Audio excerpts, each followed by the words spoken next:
kunodaba olwenzeke lapha eStenga. Ngiyakhuluma nomunye nje umuntu wangapha eStenga kwaDukuza eShaka's Head. Ngomgqibelo nje lwesuka kuwona. Ngomgqibelo bekumhla njengoba ku Thursday namhlanje.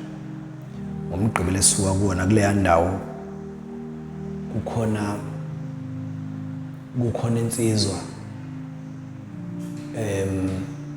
ethema ifike eTavern yangakubo. Kuthema ifike eTavern yangakubo yafica intombi yayo ihlezi nabanye abafana kuphuzwa nje. Yavela yafika yangabuza lutho, yabona ukuthi kushuthi intombi yayo khona oyedwa ethandana nayo la. Yavela yafika yangabuza lethu insizwa, yafika yakhipha umese yakwazi intombi yayo yashona. Kwase kusuka ubaba wentombi, ubaba ozala intombi ngqo. Wasuka wayohlasela lensizwa kubo wafika igwaza. Wafika igwaza nawe yashona.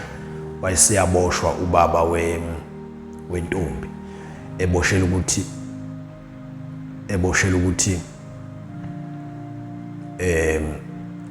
ukuthi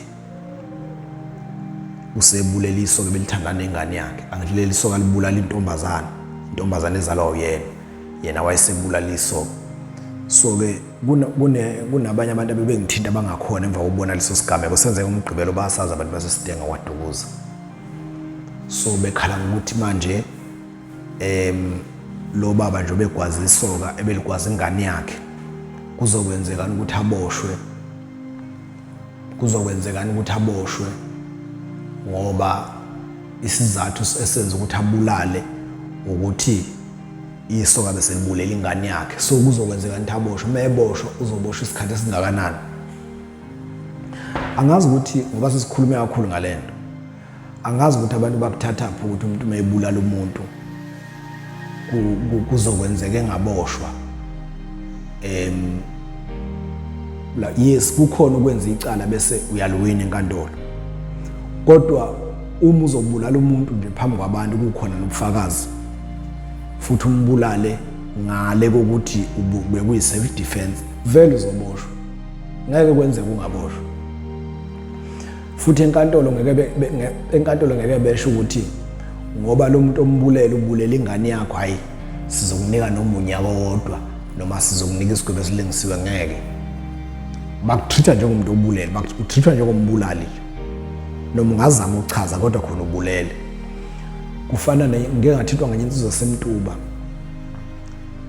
Umfana wayo ngomunye ubaba wangapha eMtuba uthi umfana wakhe uhambe nabanye abafana basebancane nje bathenga umuntu ukuthi beyobulala umuntu. Icala lenzeke kulonyaka uqala. Bathengwe umuntu ukuthi beyobulala umuntu, bafike bambulala base beboshwa. Oyedwa kubo labo bafana usephenduka ufakazi wenkantolo. Ngake ngachaza ke phambilini ukuthi umuntu mayephenduka ufakazi wenkantolo uyayenza njani. Lo mfana wethu usephenduka ufakazi wenkantolo, usechaza yonke le nalo muntu obewathengile useboshiwe. Obebathenga ukuthi beyodubula bambulele lo muntu bamdubule ngesibhamu. Naye lo bebathengela abafana useboshiwe. So ke lo baba mangifonela ubuza ukuthi mingaki iminyaka angagwetshwana lo mfana noma kungenzeka limgwebe lo mfana ngoba uyaqala phela ukuboshwa, uyaqala ukwenza icala. Ngithemba ngimtshela lo baba ukuthi u-life sentence lo wakhathala kwaba udaka. Uma uzothengwa uhambe uyobulala umuntu, umbulale futhi ngesibhamu, u-life sentence lo akujiki nje. Sengenzeka nje ngenxa yezizathu ezithile uma kuthethwe icala ungawutholi u-life sentence. Kodwa uma uzothengwa nje uhambe uyobulala umuntu, u-life sentence lo. Noma abe kuthiwa ungakana u-life sentence nje. Angazi ukuthi abantu bayibeyithatha phi lento ukuthi makusuke kunesi njengalo baba nje ubekhuluma indaba ukuthi ingane yakhe manje mangithi mina izothola i-life sentence izothola kanjani ngoba akuyona akuyona ebiphethe isibhamu, akuyona ibikhona yona kuyobulawa lo muntu kodwa akuyona ebiphethe isibhamu. Enkantolo uma kade niyobulala umuntu nebathathu wafika wadutshula umuntu oyedwa nonke angithi beninenhloso efanayo lokho kuthiwa i-common purpose beninenhloso efanayo bekuyokumbula phela ukuthi ubungayeli kuyombulala lo muntu wena bekumele usale ekhaya ebese uyamfonela lo muntu uthi khona abantu abazokubulala njalo kodwa uhamba nabo nje abantu abayobulala umuntu noma bekuthiwa wenza ngalutho akwazi ukuvule ngisho umlomo kodwa kade uhamba nabantu abebeqashelwe ukuyobulala umuntu bafika bambulala nawe ukhona nihamba nonke udile kajele nonke manje ugwetshwa nonke ayikho lento ukuthi mina ngoba ngenza ngalutho noma ufakazi wenkantolo lo yedwa sephekede ufakazi wenkantolo noma engasho ukuthi lo nalo abenza ngalutho umuntu wadubula usibanibani kodwa the mere fact ukuthi babe khona behamba nalo wayezodubula nabo bagwetshwa icala elifanayo bagobula i-sentence bonke. Kuleye yokuyivikela ngangayichaza phambilini le ye self defense. Abantu abaningi ke bazi ukuthi self defense ukuthi muxabana nomuntu ephethe isibhamu bese uyamphuca isibhamu lo muntu bese uyamdubula wena bese bethi akuyona self defense le imeda. Uzoboshwa nje uboshelwe imeda. Uzoboshwa nje uboshelwe imeda. Ukuthi ubulwa nomuntu wamphuca isibhamu mhlambe yini befuna ukukudubula wawusuyamphuca wena isibhamu wawusuyamdubula imeda. Umthetho uthi umuntu mayekuhupa ngesibhamu ngachaza phambili umuntu mayekuhupa ngesibhamu ngesikhathi ubaleka mhlambe ngenhlanhla muwazile ukumbamba sabuya ngakwena leso sibhamu ufuna uma umbamba sibuya ngakwena bese uyabaleka ubaleke naso isibhamu ukhombisa ukuthi wena awunanhloso yokubulala angithi nje usumphucile nje isibhamu noma ummese usumphucile umuntu oseyingozi phakathi kwenu sekuwuwe wena osuphethe isibhamu sekuwuwe wena osuphethe ummese loya akaseyona ingozi ngaphandle ke muzomphuca ummese umuntu kanti uphethe lena isibhamu mayithi ukudonsa isibhamu mhlawumbe umgwaza ke lapho ngoba ubese khombisa ukuba i-threat kuwena that is self defense kodwa lethi nesiyishoyo yokuthi kadulwa nomuntu wamphuca isibhamu sakhe bese uyamdubula bese ithi ubuyivikela ayikho leyo enkantolo ayikho. Okunye ke ngithandayo ukuthi abantu abaningi abasilandelayo la sebeyakwazi ukuthi mawusuku uphethe isikhali ngeke ngahlangana nje nezinye insizwa ngihlangana nazo lapha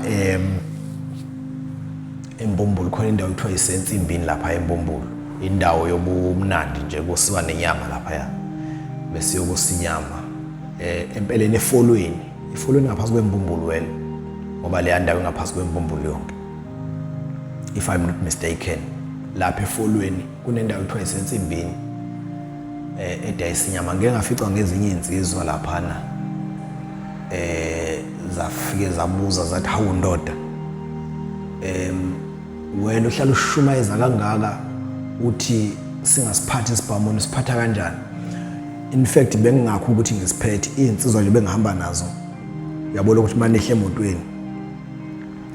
emotweni bese ethi usibani khona insizwa bengihamba nayo ibifaka i-tracksuit mawufaka i-tracksuit ke awukwazi ukufaka kahle isibhamu bese ngicela ushiye emotweni ngoba imoto ibisazowashwa so ngase ngiyiphathela yayisithi cela ngiyiphathele ngoba mina bengifaka ibhlukwe elinebhande ngase ngiliphatha ngesathela not ukuthi bengisiphethe lezo insizwa ngiyakhohlwa ibonga ukuthi bathe bangubani kodwa nje not ukuthi angisiphathe isibhamu namanje isibhamu ngisasho ukuthi umuntu osuke nesibhamu futhi kungasibuki thina ungayibuki i-channel yethu usuke nenkinga lo muntu ngoba muphatha isibhamu futhi uyazi khona into eyikhulunywa khona enye into eyakhulunywa Skim GP we Skim GP we against the wall podcast yabo Skim GP uthi uma abantu bezokubamba inkunzi, mhlawumbe uhamba ngemoto uyadrive bese beyakujema bekubamba inkunzi. Isikhathi esiningi vele ngesikhathi bekumisa bekukhomba ngesibhamu, wena odrivayo uyajujahe ukukhipha ibhande lapha, uyajujaha ukukhipha ibhande i-seat belt le, ufuna ukukhipha i-seat belt bese ulokhuza ngesikhathi usithelisa isandla nje la akho seat belt emehlweni alabo abantu abakukhombayo, akho seat belt, bakufaka uhlamvu bona bakubulala ngenxa yokuthi bacabanga ukuthi ucwila, bacabanga ukuthi uyodonsa isibhamu, bacabanga nje ukuthi udonsa isibhamu bavela bakushaya. How much more ke nizobanjwa ngabantu kulezi ikhathi nje zamanje, kube emalokishini kubanjwa abantu inkunzi kanjena, uphethe isibhamu bese nibanjwa ngabantu inkunzi bese uzama ukusikhipha ufele nje lokho. Kanti abantu abafana bebeyifunela amafoni, beyifunela imali le benisuke niyiphethe. Ifoni nemali akulutho kunomphefumulo womuntu. Isibhamu ke ngisesabela into enjalo njengoba ngihlale ngishumayela ivalile ukuthi umuntu osuke ephethe isibhamu usuke ephethe usizo. Umuntu nje mephethe isibhamu usuke ephethe usizo. Siyabonga kakhulu.